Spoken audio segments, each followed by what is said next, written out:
네, 하나님 말씀 보시겠습니다. 하나님 말씀은 사도행전 2장 22절 한 절 말씀. 이스라엘 사람들아, 이 말을 들으라.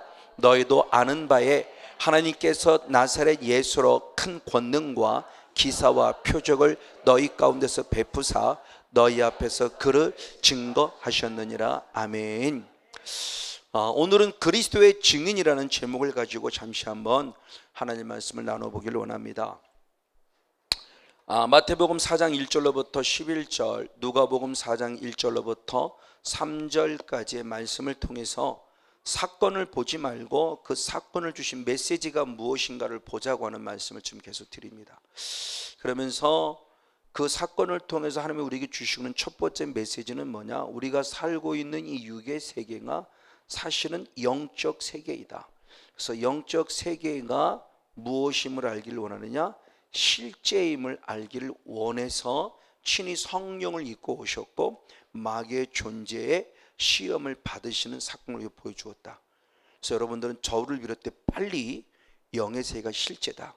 내가 지금 살고 있는 이 현장도 영의 세계에 속해 있고요, 여러분이 살고 계신 가정도 영의 속에 속해 있어요. 여러분은 혹시라도 성령의 통치를 받으며 살고 있는 건 반면에 남편이나 자녀나 또 다른 사람은 사탄의 통로가 돼서 쓰임받을 수 있을 거예요. 그러면 가정이 뭐가 됩니까? 싸움바다가 될 거예요. 그게 바로 혈과 육의 싸움이 아니라 무슨 싸움? 믿음의 선한 영적 싸움이 되야 된다는 거죠. 단순히 그걸 혈과 육의 싸움으로 보면 남편 때문에 마음 상하고 자녀 때문에 마음 상하고 기분 나쁘고, 마음이 상하면 상할수록 나만 손해고, 마음이 상하는 통로를 통해서 우울증은 들어오고 정신계통의 아픔들이 들어오고, 이것이 시간이 지나고 쌓여버리면 결국은 우울증이 심해서 자살로 죽게 되고, 이런 여러 가지 일들이 지금 벌어지고 있어요. 그러니까 이런 부분들의 모습을 그냥으로 보지 말고, 지금 내가 영의 세계에 실제로 살고 있구나. 그러나 나는 성령의 통치를 받으며 성령의 은혜 가운데 살고 있으니 감사하고, 반면에 누군가는 성령의 통치가 아니라 사탄의 통치 속에 불의의 병기로 쓰임받을 때 우린 그 영혼을 정죄하고 저주하는 자가 아니라 그 영혼을 긍휼히 이끌 줄 아는 마음이 필요하고, 왜? 그 사람이 그러는 것이 아니라 그 사람은 악한 영이 그러는 걸 빨리 깨달으면 되기 때문에, 그래서 믿음의 선한 싸움을 싸워서 반드시 이겨야 될 필요성에 대한 부분을 보면서 영적 세계에 대한 실제에 대한 모습을 2시간, 3시간을 좀 말씀 나눴고, 두 번째 모습은 이 사건을 통해서 뭐냐? 예수는 누구다? 그리스도다 라고 하는 부분의 모습을 2시간에 걸쳐서 말씀을 나누었고, 그리고 그리스도의 사명, 직분이 뭐냐? 그래서 왕으로서의 직분, 선지자로서의 직분, 우리 지난주에는 제사장으로서의 직분을 감당하는 예수님. 그래서 그리스도라는 부분의 모습을 잘 알아야 된다고 그랬죠. 로고스, 그냥 일반적인 로고스로서 지식으로의 말씀이 아니라 정확하게 이제는 그리스도가 무엇인가에 대한 부분을 알게 됐다는 거죠. 그래서 잠시 정리하면 예수는 이름값, 사명이라고 그랬죠. 예수의 이름에는 사명. 그러면 마태복음 1장 21절을 통해서 우리를 죄로부터 무엇해 주시는 분이다? 구원해 주시는 분이 예수란 이름이에요. 그래서 주의 이름을 부르면 구원 온다는 것은 당연히 주문해두시 예수 이러니까 구원 얻는 게 아니라, 예수의 이름을 부른다는 것은 그 이름이 내게 어떤 영향력을 주는가, 나를 죄로부터 구원해 주실 분 하고 이렇게 깨달아지. 그 믿음 속에서 주의 이름을 부르는 자가 구원 얻는다는 것이 그냥 막연히 예수 그런다고 구원 얻는 걸 개념이 아니라는 겁니다. 그래서 그러면 우리를 죄로부터 구원해 주시려면 이분이 누가 되셔야 되느냐? 그리스도라고 하는 직분을 가지고 오셔야 된다. 그래서 예수 그리스도가 이름이 아니고 예수는 이름이고 그리스도는 직분이라고 그랬죠. 제가 그런 거죠. 성건용 목사가 이름이 아니에요. 성건용이 이름이고 목사가 직분인 거예요. 예수 그리스도 똑같아요. 그러면 우리를 죄로부터 구원하실 이 직분을 가지려면 그분은 그리스도로 오셔야 된다. 그리스도와 똑같은 말이 히브리어는 뭐다? 메시아다. 그럼 메시아라는 뜻은 뭐다? 무엇 받은 자다? 기름 부음을 받은 자다. 기름 부음을 받았다는 것은 영적으로 결국 무엇을 받은 자다? 성령을 받은 자다. 성령을 받아야만 하나님의 이 사명을 감당할 수 있어요. 그러면 중요하다고 그랬죠. 예수 왜 성령을 받았냐? 우리가 능력이 없으니까 능력 받으려고 성령을 받은 건데, 예수 왜 성령을 받으셨냐? 능력이 없어 능력을 받으려고 하니요. 그분 자체가 삼위일체 하나님이신데 하나님이신데 왜 그럼 그분은 왜 성령을 받았냐? 성령을 받은 건 다른 것이 아니라 그가 곧 하나님의 아들이고 그리스도이심을 확증해 주기 위한, 그래서 성령을 받으신 거지 그가 우리처럼 능력이 없어 성령 받은 게 아니에요. 그렇죠? 여러분은 그게 궁금하지 않았나요? 저는 말씀을 읽으면서 더구나 이 세계 들으면서 이게 대단히 궁금해요. 그냥 막연히 예수님이 성령 받았대가 아니고 예수님 자체가 성령이고 그분 자체가 곧 하나님이고 그분 자체가 곧 예수님인데 왜 성령을 받았다고 그걸 또 표현해야만 했냐? 나는 모습은 오직 한 가지예요. 그분이 곧 기름 부음 받은 그리스도요 하나님의 아들이심을 확증하기 위해서 성령을 받은 거다. 우리가 성령 받은 것은 능력 받으려고 성령 받은 거고 차원이 다르죠. 어쨌든 그분이 성령을 받으셔서 결국은 하나님의 아들이심을 확증하는 거죠. 그러면 그 아들을 확증하신 모습이 이제 지난번도 마찬가지로 오늘 조금 더 구체적으로 말씀을 드리도록 하겠고, 어찌됐든 그럼 이 그때 당시 구약 시대에 그러면 그리스도는 누구였느냐는 거죠.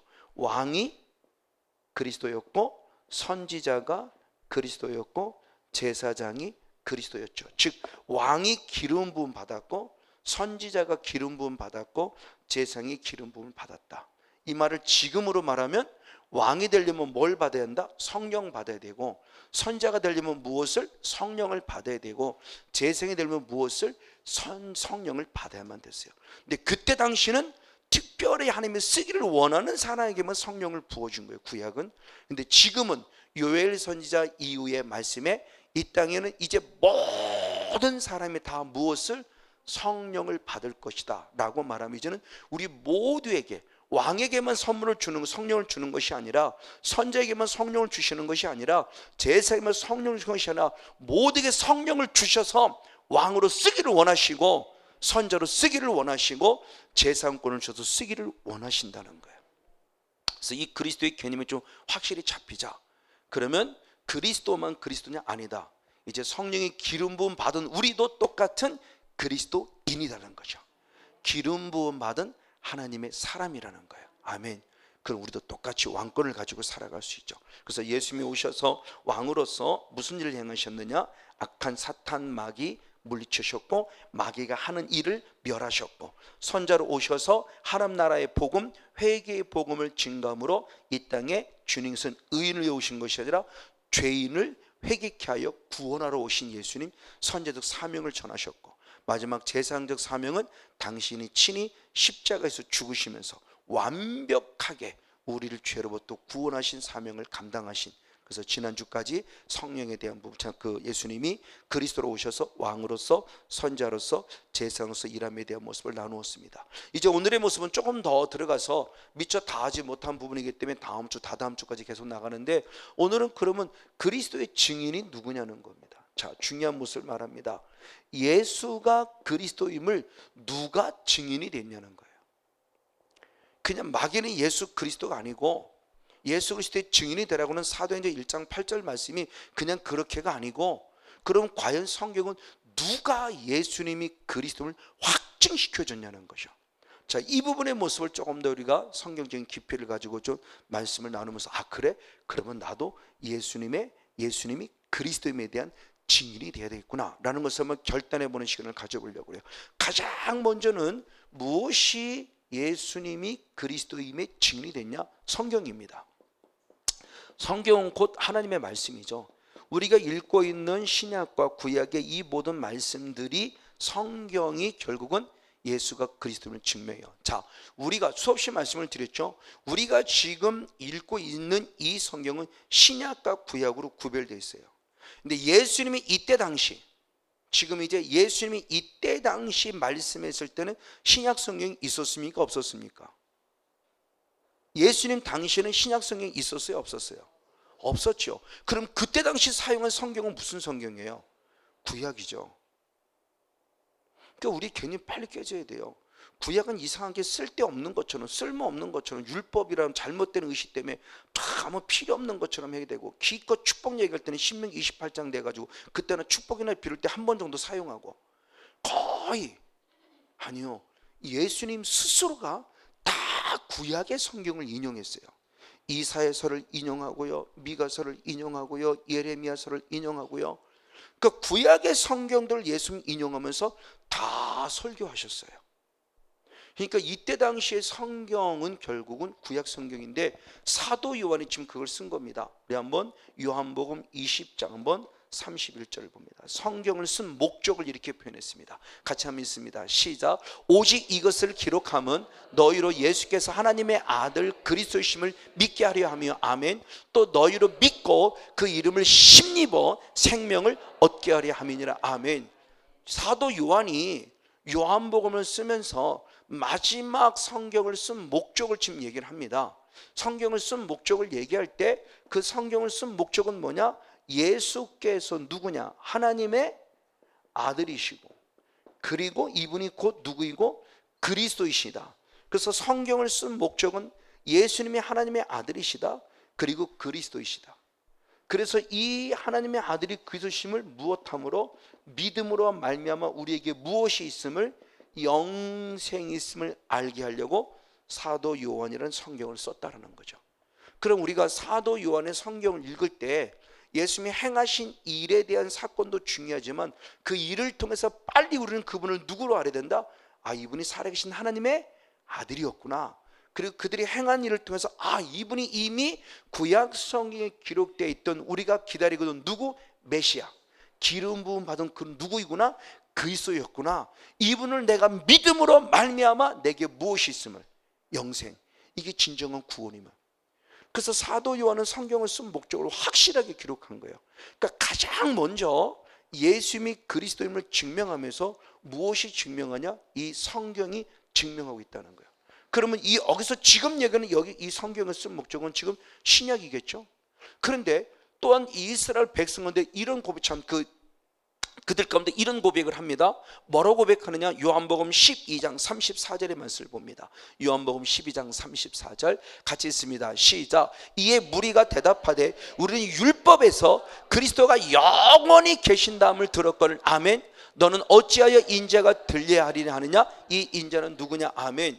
자, 나름대로 이들이 지금 얘기를 할 때 어디에서라고 하냐? 율법에서라고 합니다. 그 율법은 곧 신약을 말하는 거예요? 구약을 말하는 거예요? 구약 성경이죠. 구약 성경에서 율법에서 구약 성경에서 바로 그리스도는 어떠한 분이다? 영원히 계신다 하는 분이다 라고 표현해요. 근데 예수님이 죽는다고 말하니까 반문하는 거죠. 왜 죽냐? 영원히 계신다고 했는데. 그러니까 결국 이들도 지금 그리스도라고 하는 분은 어떤 분임을 지금 알고 있다?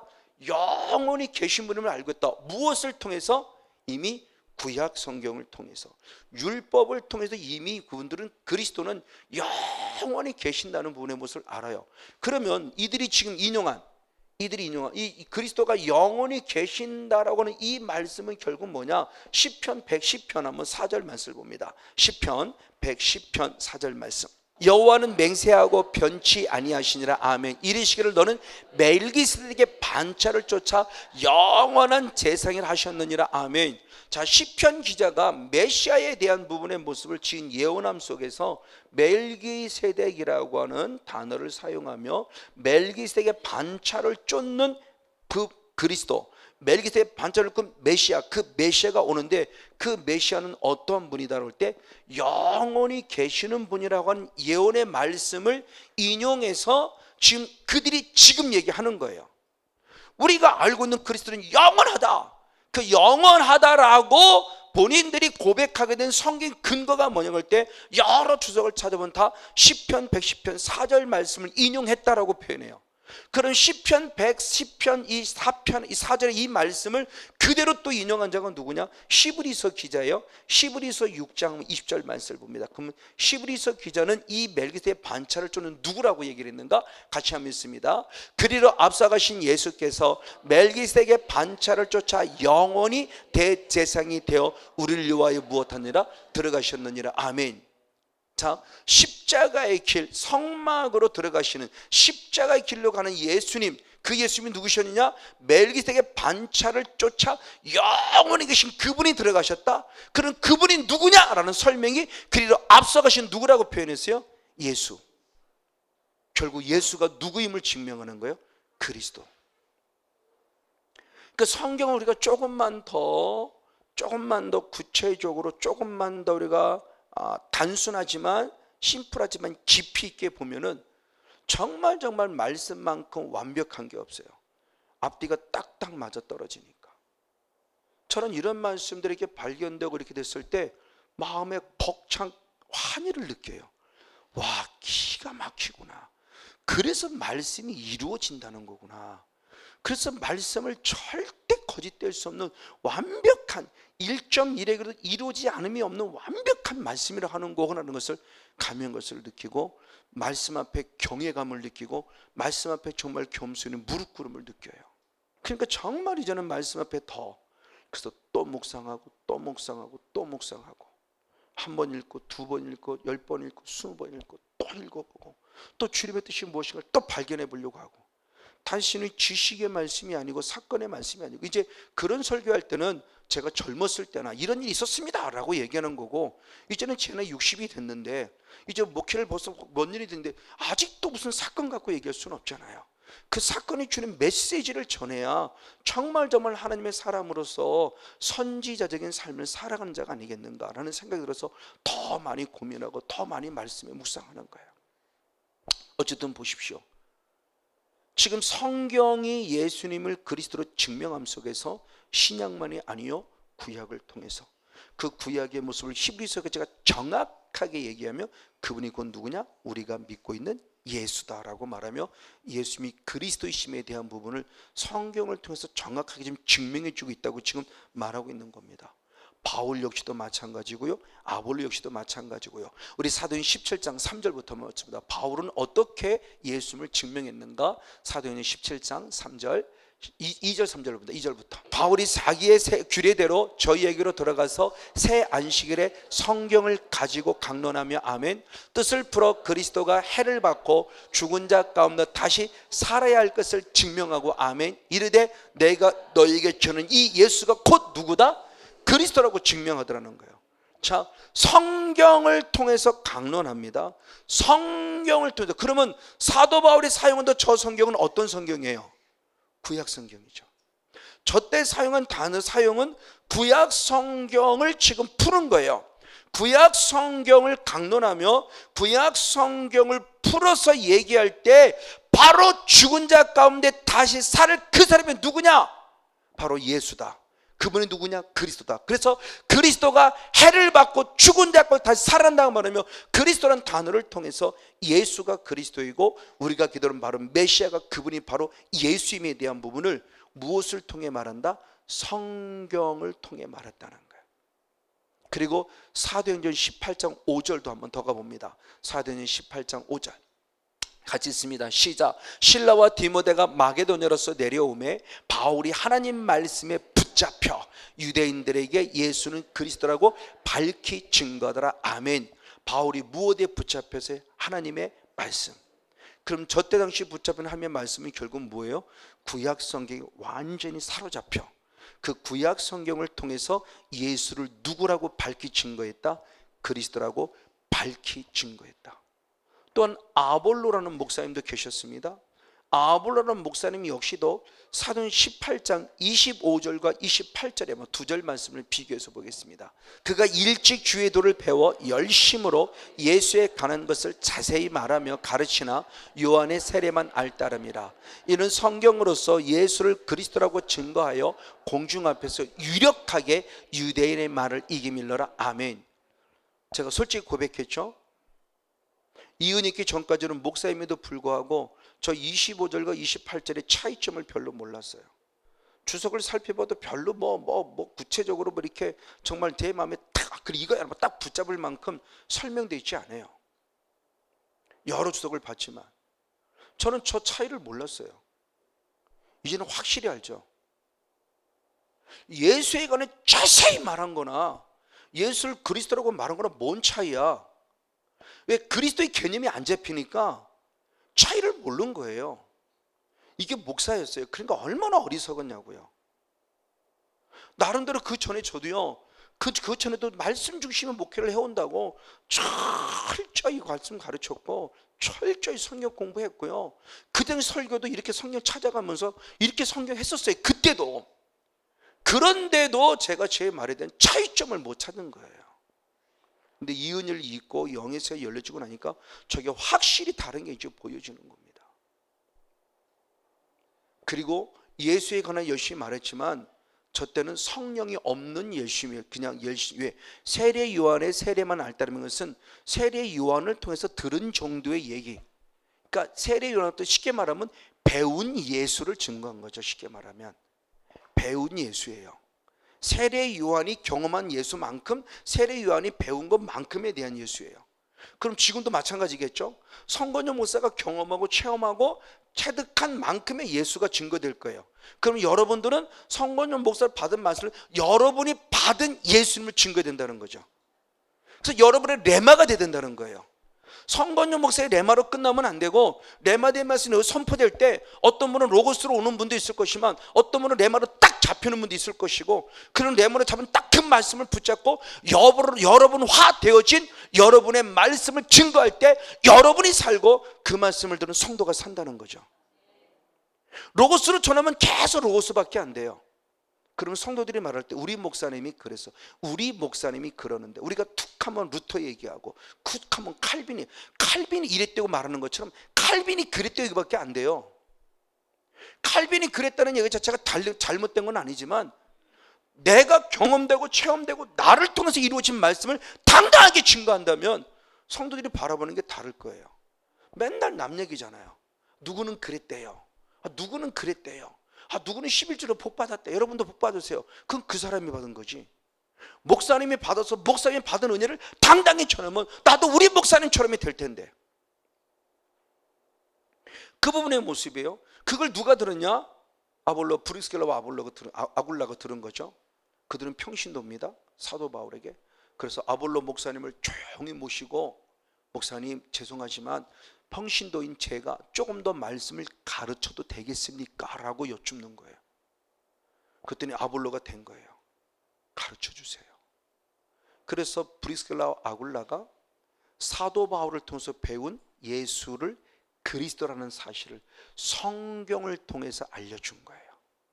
배운 지식을 알려주는 게 아닙니다. 브리스길라 아굴라도 정확하게 내게 이루어진 말씀 성경을 통해서 전해줬더니 그때부터 달라진 거예요.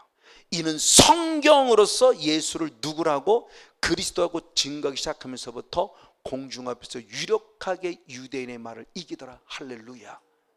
그냥 단순히 열심히 전했다는 끝남이 아니라 굴복시킨 거예요. 정확히 말씀의 능력 앞에 굴복시킨 거예요. 무엇으로? 성경으로서. 제가 자꾸 성경을 찾는 이유도 바로 그겁니다. 성경이 이렇게 기록되어 있지 않습니까를 자꾸 여러분에게 확증시켜 주는 거예요. 제가 가지고 있는 지식을 얘기하려고 하는 것이 아니고요. 너무 중요한 부분이에요. 맞아요. 이렇게 성경이 예수를 그리스도로 증명하고 있어요. 그리고 역시 일반적인 백성도 똑같은 말을 합니다. 사도행전 4장에 벌어진 사건인데 베드로와 더불어 다 감옥에 갇히는 아픔 속에서 결국 그들이 풀려나고 회복되어지는 모습 가운데서 하나님을 찬양하고 영광 돌릴 때에 그 말을 들은 어떤 한 무리들이 하는 이야기입니다. 어떤 무리들이 하느냐? 이분도 결국 성경적인 사람들이에요. 사도행전 4장 25절로부터 27절까지 말씀. 사도행전 4장 25절로 27절 같이 한번 읽겠습니다. 시작. 저희가 듣고 일심으로 하나님께 소리 높여 가로되 대주제여 천지와 바다와 그 가운데 만유를 지으시니요 또 주의 종 우리 조상 다윗의 입을 의탁하사 성령으로 말씀하시기를 어찌하여 열방이 분노하며 족속들이 허사를 경영하였는고 세상의 군왕들이 나서며 관원들이 함께 모여 주와 그 그리스도를 대적하다 하신 이로소이다. 과연 헤롯과 본디오 빌라도는 이방인과 이스라엘 백성과 합동하여 하나님의 기름 부으신 거룩한 종 예수를 거스렸다. 아멘. 자, 25절과 26절의 말씀은 시편 2편 1절 2절 말씀을 인용한 거예요. 다윗이 성령을 통해 하신 말씀을 그대로 인용한 거예요. 하나님의 기름 부으심 받은 자 메시아가 올 것인데 그 그리스도인데 그가 우리들에게 대적을 받을 것이다 라고 예언했는데 그 대적을 받으신 그분이 바로 누구냐? 바로 27절에 설명합니다. 누가 대적했냐? 헤롯이, 본디오 빌라도가 이방인이, 그리고 이스라엘 합동해서 그를 대적했어요. 근데 그 하나님의 기르심 받은 자, 그분이 바로 누구냐 그럴 때 곧 거룩한 종 누구였다? 예수라고 말합니다. 그러니까 성경을 알고 있는 사람들은 지금 예수님이 당하시는 모든 일들을 보면서 이분이 바로 누구였음을 아는 거예요. 아, 그리스도였구나라는 걸 알았다는 거예요. 무엇을 통해서? 성경을 통해서. 왜? 성경대로 되어진 걸 보고. 이거예요. 그러니까 우리들이 눈이 지금 번쩍번쩍 떠야 될 이유가 바로 그겁니다. 어쨌든 바로 이렇게 예수님이 그리스도를 가장 먼저는 성경이 증명해 주고 있고, 두 번째는 누가 증명이냐? 하나님께서 증명해 주고 있습니다. 사도행전 2장 36절 말씀을 대표적으로 보겠습니다. 사도행전 2장 36절 한 절 말씀을 같이 봅니다. 시작. 그런즉 이스라엘 온 집이 정녕 알지니 너희가 십자가에 못 박은 이 예수를 하나님이 주와 누가 되게 하셨다? 그리스도가 되게 하셨다. 십자가에 못 박은 예수를 누구가? 하나님이 누가 되게 하셨다? 그리스도, 주와 그리스도가 되게 하셨다고 말하며, 하나님께서 말씀에 기록된 이 말씀을 친히 이루어내심으로 성경이 진리뿐만 아니라 하나님이 친히 증명하시는 거죠. 이미 말씀이 먼저 예수를 그리스도라고 증거했고, 그 말씀이 예수를 그리스도로 증거한 걸 누가 이루어내셨다? 하나님이 이루어내심으로 하나님이 친히 증명하셨고, 말씀이 거짓이 아니라 말씀이 진리임을 확증시켜 주신 거예요. 누가? 하나님께서. 그 일을 친히 하신 거예요. 그 대표적인 말씀을 저는 분명히 시편 2편에서 몇 번 찾아 얘기를 했어요. 시편 2편 2절과 7절 말씀을 봅니다. 시편 2편 2절과 7절 시작. 세상의 군왕들이 나서며 관원들이 서로 꾀하여 여호와와 그 기름 부음 받은 자를 대적하며, 그렇습니다. 자, 앞으로 메시아가 대적받을 얘기한 거예요. 그리고 그 대적받을 자가 오히려 9절에 내려가면 철저한 권세를 갖고 확실히 질그릇이 깨어버린다고 그랬어요. 오히려 반대로 역전시킬 걸 얘기했죠. 미리 예언했어요. 그러면 그 대적받고 질그릇이 깨어보실 그분이 누구냐를 얘기했을 때 7절 있습니다. 시작. 내가 명을 전하노라 여호와께서 내게 이르시되 너는 내 아들이라 오늘날 내가 너를 낳았다. 아멘. 자, 기름 부음 받은 메시아예요. 기름 부음 받은 자. 이게 메시아예요. 원어가 원어로 말하면 메시아흐라고 하는데, 메시아, 이분이 바로 그리스도예요. 이 기름 부음 받은 자가 세상의 군왕들에게 뭘 받을 것이다? 대적을 받을 것이다. 근데 이 기름 부음 받아 대적받는 이가 바로 누구다? 하나님이 친히 말씀하셨어요. 내 누구다? 아들이다. 하나님이 기름 부음 받은 아들이 올 것이다. 그분이 대적을 받을 것이다. 근데 그 대접받는 그 아들이 누구냐? 내 아들이라고 하나님이 친히 이미 예언하셨다는 거야. 그걸 신약에서 말씀하고 있고, 히브리서 1장 5절 이후에도 계속 말씀하고, 히브리서 기자는 계속 이 말씀을 확증시켜가는 거죠. 그래서 히브리서를 간단히 말하면 구약의 축약판이죠. 그래서 히브리서를 또 구약 전체를 딱 눈에 볼 수가 있어요. 히브리 하나만 잘 봐도. 어쨌든 보십시오. 이 부분의 모습에 주님이 친히 하신 말씀이다. 그러면서 하나님이 계속 그 말씀을, 즉 예수가 그리스도임을 증명해 가요. 그 증명하는 첫 스타트가 결국 뭐냐? 예수님이 태어날 때부터입니다. 그런 태어날 때부터 어떤 일이 벌어졌냐? 누가복음 1장 35절. 누가복음 1장 35절 있습니다. 시작. 천사가 대답하여 가로되 성령이 내게 임하시고 지극히 높으신 이의 능력이 너를 덮으시리니 이러므로 나실 바 거룩한 자는 하나님의 아들의 일컬이라. 아멘. 하나님께서 가브리엘 천사장을 통해서 지금 마리아에게 찾아가 말합니다. 마리아야, 네가 아들을 낳을 것이다. 그랬더니 마리아가 깜짝 놀래죠. 그런 일이 있을 수 없습니다. 나는 동정녀입니다. 나는 남자를 오지 못하는데 어떻게 우리 아기를 낳습니까? 그렇죠. 우리는 남자를 알지 못하고는 아기를 낳을 수가 없어요. 남녀가 하나 되어져야만 아기를 낳는 게 지극히 정상적인 방법이에요.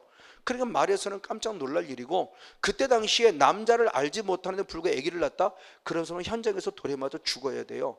이걸 역으로 말하면 그는 누군가, 우리는 알지 못하지만 누군가 남자와 잠자를 했다는 증거밖에 안 되니까. 처녀가 누군가 잠자를 했은 것이 있을 수 없는 일이에요. 간음은 할 수 없는 일이니까 죽어야 되는 입장이에요. 근데 그런 부분들 속에서 지금 말하고 있는 부분입니다. 그러면서 말하고 있는 부분이 아주 중요한 역할이에요. 그때 아기를 낳을 것에 깜짝 놀라죠. 근데 어떻게 해결을 낳냐면 남자 당연은 남자를 통해 해결 낳는 게 아니야. 그럼 어떻게 되냐? 성령이 너에게 임할 거야. 그리고 능력이 너를 덮을 거야. 그때 아기를 낳을 거야. 그 말하면서 예수님이 그리스도이심에 대한 부분, 그리스도이심은 기름 부음 받은 자라고 그랬고, 기름 부음 받은 것은 결국 예수님이 무엇을 받았다는 것이다? 성령을 받았다는 의미인데, 예수님은 무엇 하는 거예요? 잉태하는 순간부터 무엇을 받았어요? 성령.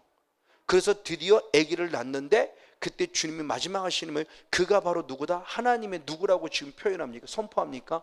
하나님의 아들이라고 선포하는 거예요. 그러니까 예수님은 태어날 때부터 그리스도이심을 증명해 주는 거죠. 남녀간의 사랑에 의해서 태어난 존재가 아니라는 거예요. 성령에 의해서 태어난 그리스도이심을 얘기를 해주고 있는 거예요. 누구를 통해서? 가브리엘을 통해서 확증시켜 주는 거예요. 그러면서 그분의 이름을 뭐라고 표현했느냐? 누가복음 1장 31절 말씀. 누가복음 1장 31절 말씀. 시작. 보라, 내가 수태하여 아들을 낳으리니 그 이름을 누구라 하라? 예수라 하라. 미리 예수란 이름을 알려주고 너는 성령으로 잉태할 거라고 바로 35절에 다시 한 번 더 말씀해 주는 건데, 마태복음 1장 16절은 이렇게 설명했습니다. 마태복음 1장 16절 역시 있습니다. 시작. 야곱은 마리아의 남편 요셉을 낳았으니 마리아에게서 누구라? 그리스도라 칭하는 누가 낳았다? 예수가 낳았다. 그 예수가 누구임을 얘기하는 거예요? 그리스도. 그리고 그리스도이신데 그분이 곧 누구냐? 예수님을 이미 말씀 안에서 증명해내면서 마리아를 통해서 그리스도라 칭하는 예수가 날 것에 대한 부분을 예언했던 모습을 지금 보여주고 있는 거예요. 이와 같이 잉태하는 순간부터. 그럼 잉태만으로 끝나냐? 아니요. 예수님의 30세의 공생의 사역에도 실제적으로 똑같은 사건이 벌어집니다. 누가복음 3장 21절 22절. 누가복음 3장 21절 22절 말씀을 봅니다. 같이 한번 읽습니다. 시작. 백성이 다 세례를 받을세. 아멘. 예수도 세례를 받으시고 할렐루야 기도하실 때 하늘이 활짝 열리며 성령이 형체로 비둘기같이 그에 강림하시다니. 아멘. 하늘로서 소리가 나기를 너는 내 사랑하는 아들이라 내가 너를 기뻐하노라 하시니라. 아멘. 세례 요한에게 물 세례를 받을 때 예수님은 무슨 세례를 받았다? 성령 세례를 받았다. 성령 세례를 받는 순간 하나님의 음성이 들렸다. 세례 요한에게 뭐라고 들리느냐? 이는 내 사랑하는 누구요? 아들이요. 내가 무엇하는 자다? 기뻐하는 자라고는 주님의 선명한 음성을 듣습니다. 그때 세례 요한이 깨닫는 거죠. 아, 이분이 바로 우리가 기다리던 누구구나? 그리스도이시구나. 그 시편 2편 2절의 말씀이 이루어지는 거죠. 아, 이분이 우리가 그렇게도 기다리던 메시아님을 알아요. 세례 요한이. 그렇지만 하나님이 계속 증명해 가는 거예요. 그래서 이런 부분을 보면서 저는 그걸 깨닫는 겁니다. 하나님의 역사, 하나님의 시간, 하나님의 뜻은 지금도 계속 이루어져 가고 있다. 근데 누군가를 보고 정말 하나님의 시간이 이루어지는 걸 깨닫는 사람이 있는 반면에 나하고 상관 상관없는 거야. 그럴 수도 있는 거야. 우연이지 이렇게 보는 사람도 있고, 어떤 사람은 우연으로 보는 사람이 있고, 어떤 사람은 말씀대로 진행되고 있다고 보는 사람도 있고. 그럼 여러분은 어떤 시각으로 보는 거예요? 세례 요한에게 세례받는 순간에 그가 우리가 그리스도이고 메시아를 아는 사람은 주변에 많은 사람이 봤었겠지만 아무도 몰라요. 누구만이 아느냐? 세례 요한만이 알아요. 다른 사람들까지 예수의 머리에 비둘 같은 성이 임한 걸 본 사람이 있는 줄은 모르겠어요. 이는 내 사랑하는 아들이라 내가 기뻐하는 하나님의 음성을 들은 줄은 모르겠지만 세례 요한만큼 확실히 보고 확실히 들었기 때문에 당당히 이분이 세상 죄를 지고 온 하나님의 어린 양이라고 요한복음 1장 29절에 선포하는 거죠. 이분이 우리가 기다리던 바로 그리스도시다. 그러므로 세상 죄를 지고 온 하나님의 어린 양임을 선포하죠. 이와 같이 하나님이 계속 증명이 가는 거예요. 그리고 잘 알고 있는 변화산의 역사가 있어요. 변화산. 변화산성에서 벌어진 사건입니다. 변화산성 예수님의 육체가 영체화되죠. 예수님의 육체가 영체 빛같이 변하는 모습을 보면서 깜짝 놀랄 때 하나님의 음성이 다시 한번 들리죠. 마태복음 17장 역시 5절 말씀을 봅니다. 마태복음 17장 5절 역시 한 절 말씀을 같이 한번 보겠습니다. 시작. 말할 때에 호련히 빛난 구름이 저희를 덮으며 구름 속에서 소리가 나서 가로되 이는 내 사랑하는 아들이요 내가 기뻐하는 자니 저희는 저의 말을 들으라 하니라. 아멘. 하나님의 직전입니다. 내가 보고 있는 이 예수가 진짜 내 사랑하는 아들이니 곧 누구다? 그리스도라는 거죠. 그러니까 진정한 그리스도는 성령의 기름 부음 받을 때 그냥이 아니라는 겁니다. 변화예요. 그래서 사무엘상 10장 6절 말씀에도 보면 사울에게 성령이 임할 때 예언했고 변하여 새 사람이 됐다 그래요. 그러니까 성령 받고 변화해야 돼요. 성령 받았는데 변화가 안 된다? 이거 보통 문제가 아니에요. 너무 중요해요. 변화돼야 돼요. 지금도 여러분 능력 받는 거 축복하지만 실제로는 결국 여러분이 인격적인 성령을 만난 변화가 따라야 돼요. 생각이 달라져야 되고요, 언어가 달라져야 되고요, 삶이 달라져야 돼요. 어제와 오늘이 달라지고 오늘보다 내일이 또 달라지고 계속 변화되어 가야 돼요. 이게 변화산의 역사예요. 그 변화된 모습을 봤을 때 주님의 음성이 들리기를 이는 내 사랑하는 아들이요 내가 기뻐하는 자라고는 주님의 선명한 음성이 들린 거예요. 누구의? 제자들에게요. 이게 진정한 영적인 변화산의 능력이에요. 그래서 저는 늘 기도하죠. 하나님 이곳이 라마넷이 되게 하시고, 하나님 이곳이 변화산의 영성의 현장이 되게 하시고, 하나님 이곳이 또는 베데스다 연못의 영성의 현장이 되게 달라고. 정말 중요합니다. 하나님이 계속 지금 예수님이 말씀하고 있는 거예요. 이걸 또 누가 증명했느냐? 베드로가 예수님의 모습을 보면서 예수님을 누가 이렇게 예수님을 이렇게 했는가의 모습을 베드로 스스로가 증명합니다. 사도행전 10장 38절을 봅니다. 사도행전 10장 38절 한번 같이 읽겠습니다. 시작. 하나님이 나사렛 예수에게 성령과 능력을 기름 붓듯 하셨음에 저가 두루 다니시며 착한 일을 행하시고 아멘 마귀에게 눌린 모든 자를 고치셨으니 이는 하나님이 함께 하셨음이라. 아멘. 자, 지금 베드로가 고넬료에게, 그렇죠? 백부장인 로마 사람 고넬료에게 예수님을 소개하는 겁니다. 예수님이 누구냐를 소개할 때 그렇게 겁니다. 하나님께서 예수님에게 무엇? 성령과 무엇? 능력을 기름 붓듯 부었음에, 즉 성령을 부으셨음에, 인격적인 성령을 만난 예수님은 무슨 일을 행하셨고 착한 일을 행하셨고 능력을 덧입으신 예수님은 누구를 고치셨고 마귀의 누른 자를 고치셨으니 결국 누가 함께 하심이라? 하나님이.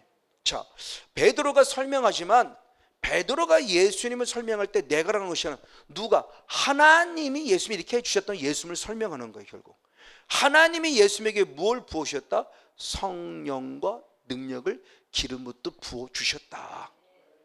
하나님이, 그러니까 하나님이 지금 예수님을 그리스도가 되게 하시는 거예요. 성령을 부어서 그리스도가 되게 하시고 능력을 부어 주셔서 그리스도가 되게 하시는 거예요. 그리스도임을 증명해 주시는 거예요. 그걸 아까 우리가 본문을 읽었던 사도행전 2장 22절을 더 확증시켜 주죠. 사도행전 2장 22절을 봅니다. 시작. 이스라엘 사람들아 이 말을 들으라. 아멘. 너희도 아는 바에 하나님께서 나사렛 예수로 큰 권능과 기사와 표적을 너희 가운데서 베풀게 하사 너희 앞에서 그를 누구로? 그리스도로 증거하셨느니라. 아멘. 하나님이 계속 능력을 부으시면 우리를 그리스도로, 그럼 우리도 마찬가지예요. 우리에게 성령의 능력을 기름 부어 주심으로 우리를 누구로? 그리스도인으로 증명하길 원하시는 거예요. 내가 잘났다가 아니에요. 내가 귀신 쫓아내, 내가 병 고쳤다가 아니라 누가 그렇게 하고 계신다? 하나님. 아멘. 잊지 마시기 바랍니다. 나를 자꾸 그리스도인으로 증명해 주시는 거예요. 여러분들이 고침받으면 그리스도인이 증명되는 거고, 능력을 나타내면 나타날수록 그리스도인임을 하나님이 증명해 주시는 거예요. 그러니까 내가 자랑될 게 없죠.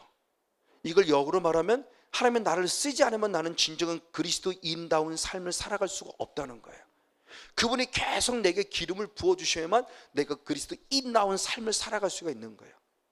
그러니까 지속적인 기름 부음이 필요한 거예요. 어떤 지금 하나님께서 지금 이렇게 우리를 증명해 가시는 거예요. 예수님이 그리스도임을 증명해 가시는 사건 속에 보여주고 있는 겁니다.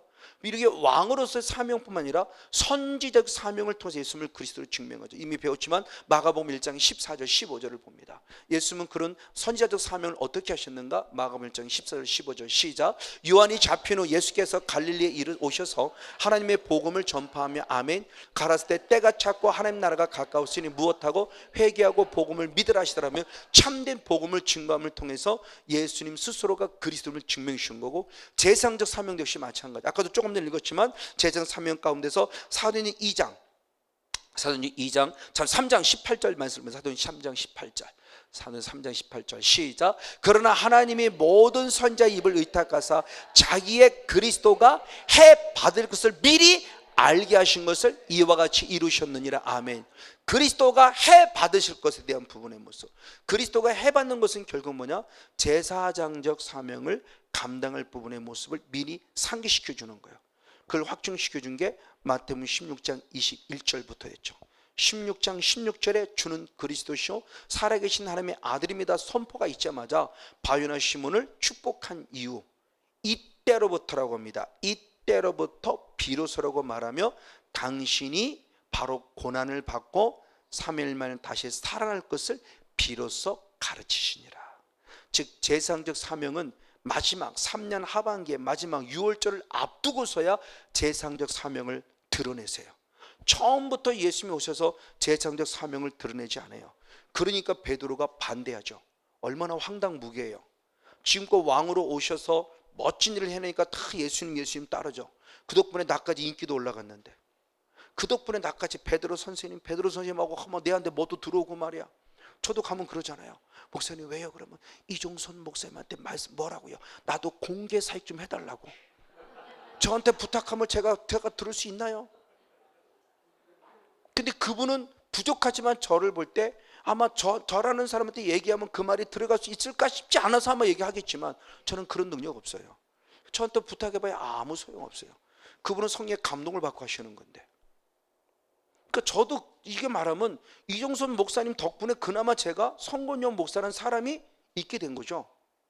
큰 폭은 하나님이지만 그분이 통로가 된 것처럼 베드로도 예수님 때문에 이제 막 어부였다가 선생님 소리 듣고 꽤 괜찮아지고 있는데 갑자기 죽는다고 하는데 누가 좋아할까요?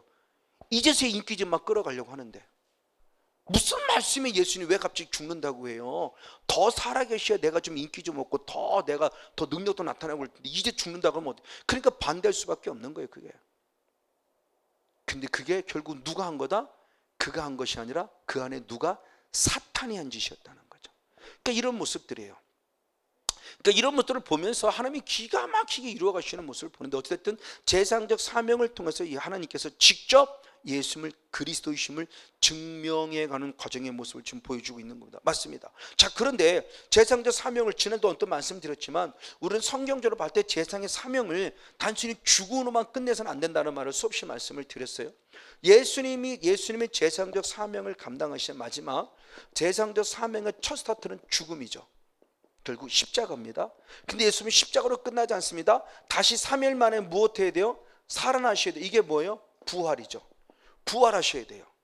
다시 살아나셔야 제사장의 사명을 완성해 가시는 거예요. 아직 완성된 건 아니에요. 완성해 가시는 겁니다. 다시 살아나셔야 돼요. 그래서 성경을 말할 때 바로 죽으심을 통해서 다 이루었다고 표현했죠. 요한복음 19장 30절에. 근데 죽으심을 다 이루었다고 말하지만 다 이름 속에서 주님의 그 다음 단계가 있기 때문에 다시 뭐라고 표현했냐? 마태복음 16장 21절 한 절을 봅니다. 마태복음 16장 21절 시작. 이때로부터 예수 그리스도의 자기가 예루살렘에 올라가 장로들과 대제사장들과 서기관들에게 많은 고난을 받고 죽임을 당하고 아멘. 그리고 제3일에 살아나야 할 것을 제자들에게 비로소 가르치나. 이때로부터 비로소 가르쳤는데 죽음으로만 가르친 것이 아니라 죽었기 때문에 반드시 다시 무엇해야 한다? 살아나셔야만 한다. 그래야 진정한 제사장이라는 거예요. 이걸 누가 증명했냐? 베드로가. 베드로는 뭐라고 증명했냐? 사도행전 2장 31절 32절을 봅니다. 사도행전 2장 31절 32절 역시 있습니다. 시작. 미리 보는 거로 그리스도의 부활하심을 말하되 아멘. 저가 천부의 버림이 되지 않고 육신이 썩음을 당하지 아니하시다 하더니 할렐루야. 이 예수를 하나님이 살리신지라 우리가 다 이래 무엇이다? 증인이 되었다. 그러니까 진정한 그리스도는 죽으셨으면 반드시 무엇해야 돼요? 살아나야 돼요. 그럼 진정한 그리스도인은 반드시 죽습니다. 그러나 때가 되면 다시 나는 우리는 무엇한다? 살아난다. 이게 우리가 누리는 부활이죠. 예수님의 첫 열매, 첫 부활이었던 우리는 그 다음에 계속 이루어질 부활의 주인공인 거예요. 그러니까 진정한 그리스도인, 재상적 사명을 산다면 죽음으로 끝나면 안 돼요. 다시 살아나야 돼요. 다시 살리실 것에 대한 부분의 모습을 베드로가 우린 이 일의 증인인데 누가 살렸다? 하나님이 그리스도임을 증명해 주신 것을 살리셨기에 우리는 그 일에 확실한 증. 왜? 우리가 너무나 확실히 보고 두었기 때문에 당당하고 자신 있게 베드로가 말해요. 바울 역시도 똑같이 말합니다. 로마서 1장 한번 4절의 말씀을 보겠습니다. 로마서 1장 4절 역시 한번 있습니다. 시작. 성결의 영으로는 죽은 가운데서 부활하여 능력으로 하나님의 아들로 인정되셨으니 곧 구주 예수 그리스도시니라. 아멘. 부활하심으로 말미암아 누구로 인정됐다? 하나님의 아들로 인정됐다. 이 하나님의 아들은 아까 누구다? 그가 누구일 때? 그리스도. 그가 메시아, 기름 부음 받은 자일 때 하나님이 붙이시는 호칭이에요. 그럴 때 너는 내 아들이라고 하면서 결국은 사도 바울 역시도 하나님의 예수를 죽은 자 가운데 살리셔서 하나님의 그 능력을 하나님의 아들로 인정받으셨으니 그분이 곧 예수 그리스도임을 증명해요. 그러니까 재상적 사명의 마지막 완성은 결국 이와 같이 살아나셔야 돼요. 그러면 중요한 게 뭐냐면 왜 살아나셨냐고 항상 얘기하는 겁니다. 성경이 분명히 말합니다. 우리에게 무엇 주시게 함이냐? 성령을 주시게 함이냐. 할렐루야. 그럼 우리는 한 단계 더 나가는 거잖아요. 아멘.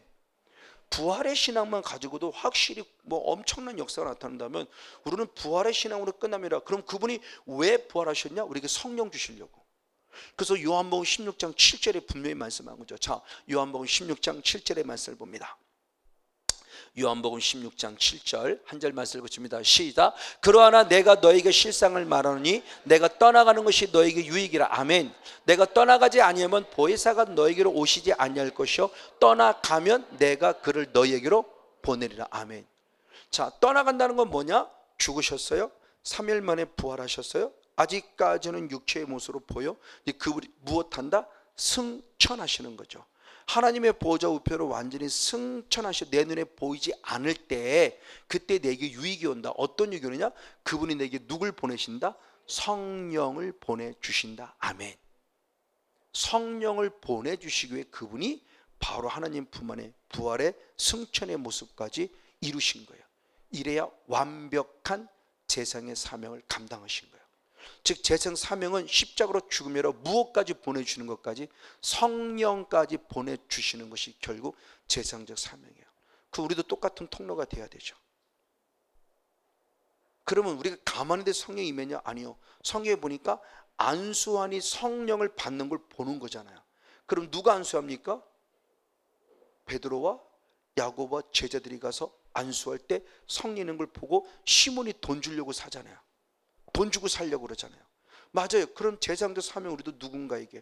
그럼 성원영 목사가 진정한 재상적 사명을 감당하는다면 여러분들에게 성령을 받게끔 하는 통로가 돼야 돼요. 예수는 그 사명까지 감당하시오. 그걸 말씀한 것이 사도행 2장 32절 33절입니다. 한번 보겠습니다. 사도행 2장 32절 33절 시작. 이 예수를 하나님이 살리신지라 우리가 다 이 일의 증인이라. 아멘. 하나님이 오른손으로 예수를 높이시며 할렐루야. 그가 약속하신 성령을 아버지께 받아서 아멘. 너희 보고 듣는 이것을 무엇한다? 부어 주셨느니라. 아멘. 자, 지금까지 그러면 그리스도라는 개념은 기름 부음 받은 자의 개념이었어요. 근데 그가 재상적 사명을 통해서 십자가에 죽으신 이후 부활하신 다음에 그 완벽한 그리스도로 인정이 됐다면 이제는 기름 부음 받은 자의 그리스도의 개념이 아니라 기름을 부어주시는 그리스도가 된 것이죠. 그러니까 예수님이 성령을 받아서 그분이 이제 우리가 보고 들었던 그 성령을 부어주신다고 말씀하는 거예요. 그러니까 결국 예수님의 완벽한 재창적 사명, 그가 진정한 그리스도가 됐다고 하는 것은 기름 부음 받은 자로 끝나서 왕으로서 선자로서 재상으로 살았다가 아니라 이제는 완벽한 자의 완성을 이루셨으니 우리에게 성령의 기름을 부어 주셨더라. 할렐루야. 이렇게 예수님은 바로 하나님께서 친히 그리스도이심을 증명해 주셨어요. 가장 먼저는 성경을 통해 증명해 주셨고, 그리고 하나님 스스로가 말씀이 진림을 확증시키는 과정 속에서 예수님을 그리스도임을 증명해 주셨다. 그런가 반면에 지금 우리들처럼 많은 사람들이 예수님을 그리스도라고 증명해요. 경험하고 체험하기 전에. 가장 대표적인 인물이 안드레예요. 아직 예수님의 제자가 되기 이전입니다. 아직 예수님이 제자가 되기 이전에 세례요한의 제자였을 때 바로 예수님을 만나는데, 예수님을 만나서 무슨 말씀을 들었고 어떤 일을 하는지 성경에 기록되어 있지 않아요? 근데 바로 베드로를 찾아갑니다. 베드로를 찾아가면 뭐라냐? 야, 우리가 기다리던 메시아를 만났다고 증거해요. 자, 성경을 확인해 봅니다. 요한복음 1장 41절. 요한복음 1장 41절 시작. 그가 먼저 자기의 형제 시몬을 찾아 가로되 우리가 메시아를 만났다 하니, 메시아는 번역하면 곧 누구다? 그리스도라. 그러니까 뭐라고 표현한 거예요? 우리가 기름 부음 받은 자 메시아를 만나서 내가 그 예수를 만나서 메시아를 만났어라고 기쁨을 표현하면서 베드로한테 가서 형 진짜 메시아가 계셔, 메시아가 진짜 오셔 말하고 막 당당히 메시아를 증명한 거예요. 빌립도 역시 마찬가지예요. 자, 사도행 1장 45절도 똑같은 말씀이 있습니다. 사도행전은 요한복음 1장 45절, 죄송합니다. 요한복음 1장 45절 역시 있습니다. 시작. 빌립이 나다나엘을 찾아 이르되 모세가 율법에 기록했고 아멘 여러 선자가 기록한 그 일을 우리가 만났으니 요셉의 아들 나사렛 예수니라. 할렐루야. 율법에 기록한 게 뭐냐? 시편 2편 1절 2절, 시편 2편 1절 2절, 그리고 7절 9절 10절, 즉 예수님이 기름 부는 대접받을 것이다. 그가 하나님의 아들이라고 하면 그 모세 율법에 기록한 그 모습을 기록한 여러 가지 많은 모습들, 여러 선지자가 기록한 그 메시아에 대한 그분을 내가 만났다. 그분이 바로 누구다? 나사렛 예수더라는 거죠. 즉 우리가 기다리던, 성경이 말씀했던 모세가 말씀했던 시편 기도를 통해 수많은 선임을 했던 바로 그 메시아를 지금 내가 만났는데, 그 메시아가 누구냐? 나사렛 예수라고 말하며 빌립 역시도 예수를 그리스도로 증명하고 있어요. 그렇죠? 이분은 도대체 어떤 이야기를 듣고 어떤 말인지 모르죠. 근데 지금 예수를 그리스도라고 증명하고 있어요. 많은 성경의 모습을 더더욱 그러고 있습니다. 맞습니다. 사마리아 역시도 예수를 그리스도라고 증명하죠. 요한복음 4장 25절로부터 30절까지 말씀, 25절로 30절까지 말씀을 연이어 계속 있습니다. 시작. 여자가 가로되 메시아 곧 그리스도라 하는 이가 오실 줄을 내가 아노니 그가 오시면 모든 걸 우리에게 고하시리이다. 예수께서 이르시되 내게 말하는 내가 그러라 하시니라. 그때 제자들이 돌아와서 예수께서 여자와 말씀하시는 것을 이상히 여겼으나 무엇을 구하시나이까 어찌하여 저야 말씀하시나이까 묻는 이가 없더라. 그때 여자가 물동이를 버려두고 동네에 들어가서 사람에게 이르되 나의 행한 모든 일을 내게 말한 사람을 와보라. 이는 그리스도가 아니냐 하니 아멘. 저희가 동네에서 나와 예수께로 오더라. 할렐루야. 자기의 모습을 너무너무 알고 있는 그분, 선제도 사명이죠. 꿰뚫어 보셨죠. 자기가 남편이 5이는 거 알아요. 깜짝 놀랐어요. 남편이 5이나 있는 것을 알아요. 이렇게 알 수 있는 분은 그리스도밖에 없어요. 그랬더니 그리스도, 내가 그니라고 말하는 순간, 그래 진짜 그리스도야 말하고 들어가서 말씀을 증거하는 순간 많은 사람들이 예수께로 나왔다는 거죠. 그러니까 사마리아 여인이 예수를 확실히 그리스도로 믿었고 그리스도 인정했고 증명하고 증거하고 있다는 거예요. 그래, 이게 영적인 경험이 아니면 불가능하겠죠. 정말 살아계신 하나님, 진정한 그리스도, 바로 이같이 하나님께 드려지는 사마리아 여인의 고백이에요. 그런 사마리아 여인의 고백뿐만 아니라 마르다 역시도 마찬가지죠. 요한복음 11장 27절, 요한복음 11장 27절 역시 시작. 가로되 주여 그러하오이다. 주는 그리스도시요 세상에 오신 하나님의 아들이신 줄 내가 믿나이다. 아멘. 노래 잘하는 노래 마태복음 16장 16절 베드로 역시도 똑같이 시작. 시몬 베드로가 대답하여 거로되 주는 그리스도시요 살아계신 하나님의 아들이십니다. 아멘. 자, 이 고백을 듣고 예수님의 사역에 전환점이 되는 사건이 벌어져. 근데 이런 고백들이 나타나고 보니까 그걸 누가 보느냐? 대상을 비롯한 종교주를 보면서 이제 위기의식을 느끼는 겁니다. 그러니까 뭐라고 말하냐? 야, 니들 예수를 그리스도라고 말하지 마. 니들 예수를 그리스도라고 말하면 너네 출교시켜버릴 거로 협박을 해요. 그 사건이 기록됩니다. 요한복음 9장 22절. 요한복음 9장 22절. 역시 있습니다. 시작. 그 부모가 이렇게 말한 것은 이미 유대인들이 누구든지 예수를 그리스도로 시인하는 자는 출교하기로 결의하였으므로 저희를 무서워하여 결국 그의 부모가 예수를 그리스도 인정하지 않는 사건이 벌어진 배경을 보는 거예요. 나면서부터 소경된 아들이 고침받았잖아요. 근데 이걸 예수님이 그리스도고 고쳤다고 얘기를 하는데 안 해요. 못해. 왜? 출교되는 결정돼 버리니까. 얼마나 이 못난 엄마예요. 근데 아들은 끝까지 진 거잖아요. 왜? 나는 누군지 모르지만 분명히 그리스도가 나를 고쳤다고, 그 예수가 나를 고쳤다고. 맞아요. 지금 이런 사건들이 벌어지니까 말 못해요. 근데 드디어 다시 말하게 되는 배경이 나오는데 언제부터냐? 성령 받고요. 성령을 받으니까 그때는 죽음을 두려워하지 않아요. 그래서 사도행전 5장 42절 말씀입니다. 사도행전 5장 42절 말씀 역시 있습니다. 사도행전 5장 42절 시작. 저희가 날마다 성전에 있든지 집에 있든지 예수는 그리스도라 가르치기와 전도를 쉬지 않냐니라. 아멘. 성령 받고 나서는 어디에 있든지, 성전에 있든지 집에 있든지 길에 있든지 어디에 있든지 예수를 누구라고 가르쳤다? 그리스도라고 가르치기를 쉬지 아니했다.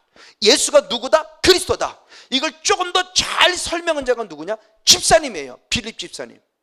빌립 집사님은 어떻게 했느냐? 사도행전 8장 5절과 12절 말씀. 사도행전 8장 5절과 12절 시작. 빌립이 사마리아 성에 내려가 그리스도를 백성에게 전파하니. 아멘.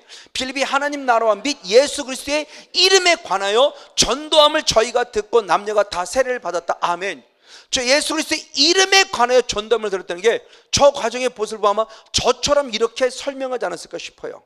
그냥 막연히 예수가 그리스도가 아니라 예수가 그리스도에 대한 그 이름에 관해서 자세히 설명했다는 것은 예수라는 이름 뜻이 무엇인가 설명했을 것이고 그리스도의 뜻이 무엇인가를 설명했을 것이고, 그러니 이분이 예수가 그리스도에 대한 부분의 모습을 아마 자세히 설명하지 않았을까. 집사님이 지금 그 모습을 보는 거예요.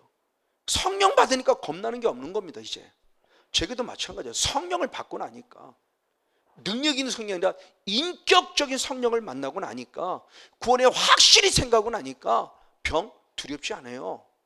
병이 없는 것이 아니라 병 와도 두렵지 않고요, 문제와 두렵지 않고. 그래서 제가 2019, 17년도 7월 달부터 고난론을 바라보는 눈이 달라졌다는 걸 여러분은 수없이 하는 거예요. 이은혜 거도 고난 당할 때 처음에는 주춤주춤 했었죠. 이제는 까딱 없어요. 두렵지 않아요. 이제는요. 달라진 거예요. 하나님이 저를 바꾸어 가시는, 계속 바꾸어 가시는 거예요. 병이 없는 것이 아니라 치료하시는 여호와 라파의 하나님을 믿고 있으니까. 뭐가 두렵냐고요. 아니 혹시 안 고쳐져요? 안 고쳐지면 안 고쳐도 감사가 있죠. 왜? 약할 때 강함시는 하나님이니까. 뭐가 두려워요? 뭐가 걱정이고 뭐가 염려예요? 이제는 근심 걱정 염려가 될 게 없는 거예요. 너무너무 감사해요. 진짜 이제는 감사해요. 그래서 소론도 말씀드렸듯이 하나님의 시간에 나를 동참시키는 게 감사해요. 지금 하나님의 시간을 흘러 나는 여기 떨어져 있으면 안 되잖아요. 근데 그 역사의 선서들이 딱 그 집어넣고 손목사 여기 있어라고 딱 앉혀준 게 얼마나 감사해요. 정말 이런 은혜를 생각하면 그저 감사한 거예요. 그러니까 감사로 살아갈 수밖에 없고요. 그러니까 주어진 시간에 최선을 다할 수밖에 없고요. 어떻게든 하나님을 기쁘게 들려고 발버둥 치는 거고요. 봤습니다. 바로 이런 부분의 모습이요. 그리고 더 나아가 사울 역시도 마찬가지입니다. 다윗이 참 사울이 다메섹 도상에서 인격적인 성령을 만나죠. 나는 내가 핍박하는 예수라는 이 음성을 듣고 아나니아를 통해서 세례 안수받을 때 성령을 받고 눈에서 비늘이 벗겨지는 순간 성경은 즉시로라고 말하면 어떻게 변화되느냐? 사도행전 9장 20절과 22절을 봅니다. 사도행전 9장 20절과 22절 역시 한 두 절 말씀 있습니다. 시작. 즉시로 각 회당에서 예수가 하나님의 아들이심을 전파했고 사울은 힘을 더 얻어 예수를 그리스도라고 증명함으로 다메섹에 사는 유대인을 무엇하더라? 굴복시키느라. 할렐루야. 사울이요 오랜 시간이 걸린 게 아니고요, 즉시로의 즉시로 빛으로 오신 예수님을 강력하게 만났고 음성으로 오신 예수님을 만났고, 그래서 눈에 가렸던 이 모습의 비늘이 확 벗겨지며 새로운 영의 세계가 확 열려지는 순간에 정말 지금까지는 완전히 바뀌어버렸으니, 지금까지는 예수님의 삶을 죽이려 앞장섰던 사울이 이제는 예수가 하나님의 아들임을 증명했고 더 힘을 얻어 예수를 그리스도라고 증명함으로 어제까지 내 친구였던 유대인, 같이 예수 믿는 사람 핍박하는데 앞장서 어제까지 친구였던 유대인들을 무엇했다? 굴복시킬 만한 확실한 역사가 있었다. 할렐루야. 이거예요. 성령 받지 않으면 불가능해요. 그럼 제가 말하는 성령은 수없이 얘기합니다. 단순히 능력 갖고 깝죽깝죽대는 걸 얘기하는 게 아니고요, 나를 변화시켜 주실 인격적인 성령을 만나라는 거예요. 그분을 만나야 생각과 언어와 삶이 바뀌어져요. 아무리 능력 나타나도 내 안에 이 거짓된 심보, 더러운 심보 있으면요, 제 안에 맨날 여러분들 돈 가져라고 그럴 거고요, 헌금 내라고 그럴 거고요, 제 안에 음란의 마음을 품을 거고요. 저도 별 수 없어요. 왜? 제 안에 악한 영이 있으니까. 근데 인격적인 성령을 만나니까 그분이 너무 두려운 거예요. 그래서 그분 앞에 무릎 꿇지 않을 수 없는 거고요, 회개하지 않을 수 없는 거고요. 그러니까 이 마지막까지 겸손의 영성으로 살아가려고 저는 주님 앞에 솔직히 고백합니다. 주님, 이 총 변질되지 않게 해주세요. 두렵고 떨림으로 기도합니다. 주여, 이 총 변질되지 않게 해주세요. 내 안에 악한 영이 들어와 저를 변질되지 않도록 저를 지켜달라고 저는 솔직하게 주님 앞에 고백합니다. 지금도. 그리고 지금 10년까지 온 거예요. 한순간에 넘어질 수 있어요. 한순간에요. 이 두려움이에요. 정말 즉시로. 그리고 그 은혜를 힘입어 지금까지 즉시로요. 즉시로. 어쨌든 봅시다. 바로 이와 같이 바로 사울도 하나님의 바울의 영성으로 받게 되는 계기가 되는 다메섹 도상에서 당당하게 즉시로 하나님 예수님이 하나님의 아들이고 그리스도를 증명한 거예요. 그리고 바울 역시, 아볼로 역시도 똑같은 아까 말씀 읽으면서 바울 역시도 어떻게 되냐, 사도행전 28장 31절의 끝까지라는 개념입니다. 사도행전 28장 31절 시작. 담대히 하나님의 나라를 전파하며 주 예수 그리스도에 관한 것을 가르치되 그 많은 사람이 없더라. 아멘. 마지막 이제 죽기 바로 직전까지 끝까지 그는 담대하게 하나님의 나라 복음, 그리고 예수가 그리스도에 대한 부분을 증거했을 때 그 많은 사람이 없더라. 아멘. 성령의 통치를 받으니까 두려울 게 없는 거죠. 그러니까 그 많은 사람도 없을 정도로 마지막까지 그는 예수가 그리스도를 증명했고 하나님의 나라를 증명하고 있는 거예요. 자, 그런데 이것으로는 끝나냐? 아니요. 주님을 믿지 않는 백부장이라 로마의 병사들까지도. 자, 성경 말합니다. 마태복음 27장 54절. 마태복음 27장 54절 시작. 백부장과 및 함께 예수를 지키던 자들이 지진과 그 되는 일을 보고 심히 두려워해 거르되 이가 진실로 결국 누구였다? 하나님의 아들이었다. 자, 예수님 마태복음 27장의 말씀 50절 51절 말씀을 보면 죽으시는 순간 어떤 일이 벌어집니까? 지진이 일어나잖아요. 죽으시는 순간 지진이 일어나면서 무덤들이 떡떡 열려버립니다. 그리고 죽은 자들이 뭐 했어요? 살아났어요. 근데 아직 예수님이 부활되지 않았기 때문에 살아는 났지만 무덤에서 나오지는 않았어요. 무덤에서 나온 다음, 예수님이 부활하신 다음에 그들이 무덤에서 나왔다고 성경이 말해요. 무덤은 열려서 죽은 자가 살아는 났지만 아직 무덤에서 나오진 않아요. 근데 그걸 보는 겁니다. 지금 백부장이 보고요, 많은 사람이 보는 겁니다. 그래도 놀라지 않을 수 없는 거예요. 그러니까 진실로 이 사람이 바로 우리가 기다렸던 누구였구나, 하나님의 아들이었구나, 그리스도였구나라고 증명해요. 예수를 안 믿는 사람마저도 나타난 현상과 표적을 보고 증거하는데 우리는 나타난 현상과 표적을 보고 뭐라고 그래요? 그거 이단이야, 가지마. 어디 감히 함부로 말을 해요. 믿지 않는 자들도 나타난 현상을 보면서 정말 그리스도구나, 정말 그리스도인이구나, 정말 참 건강한 성령 살려는 것이라고 인정하는데 왜 예수를 믿는 우리들이, 특별히 목사님들이 함부로 이단이라고 가지 말라고 왜 함부로 말하냐고요. 믿지 못하는 백부장보다 로마 이보다 못하잖아. 아니, 더 못하는 건 마귀보다도 못해요. 마귀는 뭐라고 그러냐? 마가복음 3장 11절의 말씀을 봅니다. 마가복음 3장 11절 시작. 더러운 귀신들도 어느 때든지 예수를 보면 그 앞에 엎드려 부르짖어 그러되 당신은 하나님의 아들이니다 아니라. 아멘. 누구들도? 귀신들도. 사탄은 우리를 두려워한다는 겁니다. 우리를 그리스도인으로 안다는 거예요. 우리를 하나님의 아들로 안다는 겁니다. 저와 여러분 온전히 서 있다면 이렇게 알아요. 그러면 감히 우리들에게 접근할 수 없죠. 이렇게까지 싸움을 싸워나간다는 겁니다. 그래요. 그럼 그러려면 우리도 어떻게 되느냐? 성령 받아야 진정한 그리스도의 증인이 되는 거죠. 그래서 잘하는 말씀 사도행 1장 8절 말씀입니다. 사도행 1장 8절 말씀을 같이 봅니다. 같이 한번 읽겠습니다. 시작. 오직 성령이 너에게 임하시면 너희가 권능을 받고 예루살렘과 온 유대와 사마리아 땅 끝까지 이르러 내 증인이 되라 하시나. 아멘. 진정한 증인이 되려면 나는 뭐를 받아야 한다? 성령을 받아야 한다. 언제 성령을 받아야 한다? 성령이 임하실 때. 성령이 임하시면 권능을 받으라는 겁니다. 성령이 임하실 때래요. 그때 그러면 성령이 임하실 때 언제 성령 받냐? 여러 가지 많은 제 성령 받는 원리를 6가지로 말하지만 가장 핵심적인 분이면 회개예요. 사도행 2장 38절. 사도행 2장 38절. 네, 같이 한번 읽습니다. 시작. 베드로가 가로되 너희가 회개하여 각각 예수 그리스도의 이름으로 세례를 받고 죄 사함을 얻으라. 아멘. 그리하면 성령을 선물로 받으리라. 할렐루야. 어찌할꼬 말씀을 듣고 어찌할꼬 막 그러니까 회개하세요. 그리고 제사함 받으면 성령을 선물로 받습니다 라고 베드로가 선포하는 거예요. 제가 가장 많이 강조하는, 제가 가장 많이 하는 또 다른 모습이 바로 회개입니다. 지금도 끊임없이 저는 강단에 엎드리면 가장 먼저 회개부터 집중적으로 들어갑니다. 그래서 환상 가운데 보여주고 생각내 꺼다는 거 철저히 회개합니다. 왜? 그래야 제사함 받고 성령 받으니까. 바로 이 성령을 저는 사모해요. 그럼 성령을 받을 때 어떤 일이 벌어지느냐? 로마서 8장 9절입니다. 로마서 8장 9절.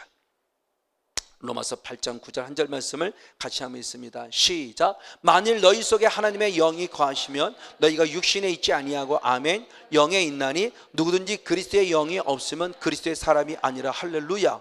하나님의 영에 거하셔야 육신에 있죠. 영에 있다. 영에 있다는 결국은 내가 그리스도의 사람이라는 거죠. 그러니까 자, 예수님은 성령 받으면 그리스도가 되셨어요. 그리스도가 우리에게 성령을 부어 주심으로 우리는 누가 되는 거예요? 그리스도인, 그리스도의 사람이 되는 거예요. 진정한 그리스도인. 그러면 그리스도인이 될 때 어떤 일들이 벌어지느냐? 로마서 8장 14절 15절 16절 계속 한번 있습니다. 로마서 8장 14절 15절 16절을 계속 있습니다. 시작. 무릇 하나님의 영으로 인도함 받는 그들은 곧 하나님의 아들이라. 너희는 다시 무서워하는 종의 영을 받지 아니하였고 양자의 영을 받았으므로 아바 아버지라 부르짖느니라.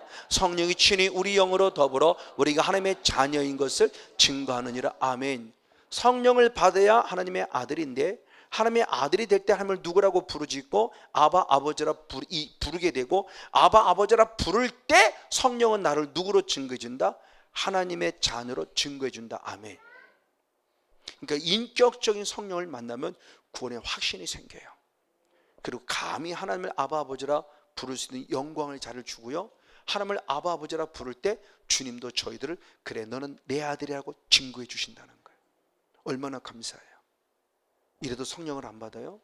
아니요, 성령 받아야 돼요. 그럼 이 성령을 받아서 결국 나는 무엇을 해야 되느냐?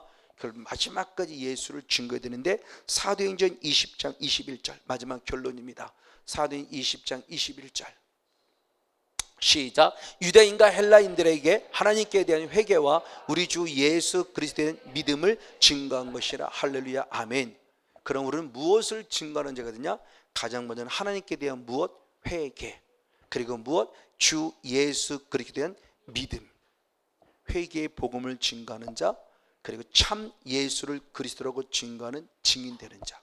내 힘으로는 불가능해요. 성령 받을 때 가능합니다. 저와 여러분도 성경을 통해서 하나님의 예수님이 그리스도로 증명되어지고, 하나님을 통한 말씀의 영의 세계 경험을 통해서 예수를 그리스도로 증거하게 되고, 그 성령을 받음으로 이제 우리도 당당히 많은 사람들처럼 예수를 그리스도로 증거하고 증명할 수 있는 멋진 믿음의 증인 되기를 주님으로 간절히 축복하고 축원을 드립니다. 아멘.